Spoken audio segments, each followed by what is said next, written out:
बिस्मिल्लाहिर्रहमानिर्रहीम। Welcome two point two ponder. आज मैं अपने दोस्तों को बताऊंगा कि मैंने 1981 में जो वेस्टर्न यूरोप है इसका टूर कैसे प्लान किया। मैं ये नहीं बताऊंगा कि आपको कैसे प्लान करना चाहिए, लेकिन मैं आपको सिर्फ ये बताऊंगा कि मैंने कैसे किया। तो जैसे मैं पहले किसी वीडियो में बता चुका हूँ कि 1981 में फरवरी में एक प्रोजेक्ट के सिलसिले में मुझे वेस्ट जर्मनी म्यूनिख में सीमेंस के साथ जाना पड़ा। तो जब मैं वहाँ पे गया और वो प्रोजेक्ट जो था उसका टाइम ख़त्म हो गया, तो उसके बाद मेरे पास एक महीना था जो घूमने फिरने के लिए। तो मुझे वो जो भी उस वक्त वहाँ पे उन्होंने पैसे दिए थे अपनी हुकूमत ने और यहाँ से, तो मैंने वो बजाय बचाने के मैंने कहा कि नहीं, मैं यहाँ पे जो है ना ये इन लोगों को देखूंगा, क्योंकि मुझे मुख्तलिफ जगहों के ऊपर उनका कल्चर, उन लोगों को देखना और जो वहाँ पे उन्होंने कैसे तरक्की की है, कैसे वो रहते हैं, कैसे बोलते हैं, कैसे उनका माशरा है, वो देखने का मुझे बहुत शौक़ था। तो आज मैं सिर्फ आपको बताऊंगा कि मैंने प्लान कैसे किया टूर, और उसके बाद मैं आपको जिन जिन जगहों पे, जिन जिन मुल्कों में मैं गया हूँ, उसके बारे में अगली जो 3-4 वीडियोज़ हैं इसमें मैं आपको डिटेल में बताऊंगा कि जी वहाँ पे मैं गया और वहाँ पे मैंने क्या देखा और वो किस तरह के लोग हैं बल्कि। तो सबसे पहली बात यह है कि सबसे पहले तो मैंने एक अपना स्लीपिंग बैग लिया।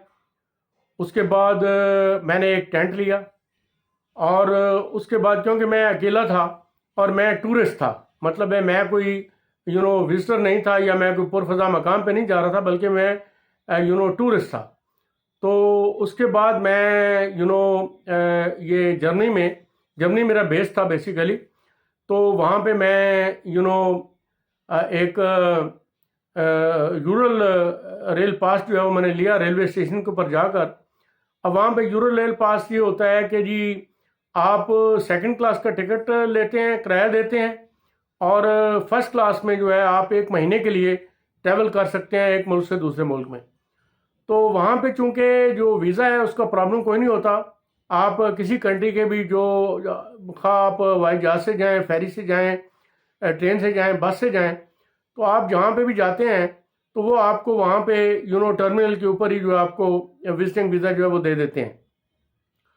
तो मेरा जो था वो तरीका ये था कि जी मैं ऐसी जगह का तलाश करता था। मैं टाइम का जो है वो किसी दूसरे मुल्क में मैंने जाना है, तो लेट्स से कि अगर मैंने फ्रैंकफर्ट से पेरिस जाना है और फ्रांस में, तो मैं फ्रैंकफर्ट रेलवे स्टेशन के ऊपर उस वक्त ट्रेन के ऊपर मैं उस वक्त सवार होता था जबकि पूरा डिस्टेंस जो है वो मुझे, यानी वो ट्रेन जो है वो उस वक्त चले यहाँ से और पेरिस में जाके वो मुझे सुबह सवेरे वहाँ पे लेके जाए। तो लेट सपोज कि जी अगर वो वहाँ से 4-5 घंटे में पहुँची है, तो मैं यहाँ पे रात को जो है तकरीबन 11-12 बजे जो है वहाँ पे बैठता था, क्योंकि ट्रेन जो है उनकी वो काफ़ी कंफर्टेबल होती हैं। वहाँ पे आप सो भी सकते हैं फर्स्ट क्लास में, वैसे भी बर्थ वगैरह, बल्कि पूरा कंपार्टमेंट ही आपके पास होता है, तो आप वहाँ पे सो भी सकते हैं। और कोई एक आध दफ़ा जो है वो आपको टिकट चेक करने के लिए वो आते हैं, ज़्यादा वो आपको नहीं आते। तो आप वहाँ पे जाते हैं। वहाँ पे जब आप रेलवे स्टेशन के ऊपर जाएंगे तो रेलवे स्टेशन के ऊपर जो है लॉकर्स होते हैं। आप अपना जो सामान है, जो आपका टेंट है, बैग है, और जो आपका स्लीपिंग बैग है, ये टेंट है, वो आप या वो दूसरा जो आपके पास कोई सूटकेस टाइप या इस तरह करके है, तो वो आप अपना सारा सामान जो है वो आप रखते हैं उसके अंदर लॉकर के ऊपर। वहाँ पे आप थोड़े से पैसे डाल देते हैं और उसके बाद जो है चाबी अपनी निकाल लेते हैं उसको लॉक करके। उसके बाद आप रेलवे स्टेशन के ऊपर ही टूरिस्ट बसेस जो हैं वो हैं, और वहाँ से उन बसेस के ऊपर जो है वो आपको चाहते हैं कि जी अच्छा ठीक है, आपने ये इतना जो फलां जगह के ऊपर आपका टूर है, वहाँ पे आप उनको पैसे देते हैं और वहाँ पे जो वो गाइड भी आपको मिल जाता है और वहाँ पे आप मुख्तलिफ जगहों के ऊपर जाते हैं। तो आज तो मैं आपको नहीं बताऊंगा कि जी भी मैं जर्मनी में या पेरिस में या बाकी जगहों के ऊपर क्या देखा, लेकिन मैं आपको ये बता देता हूँ कि मैं फ्रांस में गया, फिर मैं इंग्लैंड में भी गया, फिर मैं जर्मनी में था ही, और बाद में मैं इंग्लैंड में भी 2 साल मैंने गुजारे 2 यूनिवर्सिटियों के अंदर, तो वो भी मैं आपको पूरा बताऊंगा। फिर मैं स्विट्ज़रलैंड गया, ऑस्ट्रिया गया, लग्जमबर्ग, बेल्जियम, इन जगहों के ऊपर आप गया हूँ। मैं बर्लिन में भी मैं गया। तो वो जो वहाँ पे जो एक्चुअली डिटेल है वो मैं आपको अगली 2-3 वीडियोज़ जो है उसके अंदर जाऊँगा कि वहाँ पे जो मैंने वो कैसे वहाँ पे सफ़र किया और कैसे देखा। और खाने पीने का कोई आपको मसला नहीं होता, क्योंकि आपको जो मैकडॉनल्ड्स और रम्पी और विम्पी और इस तरह की जो चीज़ें हैं वो यहाँ मिल जाती हैं। लेकिन एक बात जो आपको मैं बताना चाहता हूँ वो ये है कि हर तकरीबन 4-5 दिन के बाद आप अच्छे खासे थक जाते हैं, तो आपको जो 1-2 रातें जो हैं वो स्टैटिक होनी चाहिए। तो जर्मनी चूँकि मेरा बेस था और बाद में इंग्लैंड में भी मेरा बेस था, तो इसलिए वहाँ पे घूम घाम के जब हम आते थे तो 2 रातें जो तकरीबन हैं हफ्ते के अंदर वो मैं स्टैटिक होता था। उसमें यह है कि जी आप के जो आप वॉश भी कर लेते हैं, नहा भी लेते हैं और अपने कपड़े वगैरह जो हैं वो आप धो लेते हैं और उसके बाद उनको इस्त्री मिस्त्री करा लेते हैं।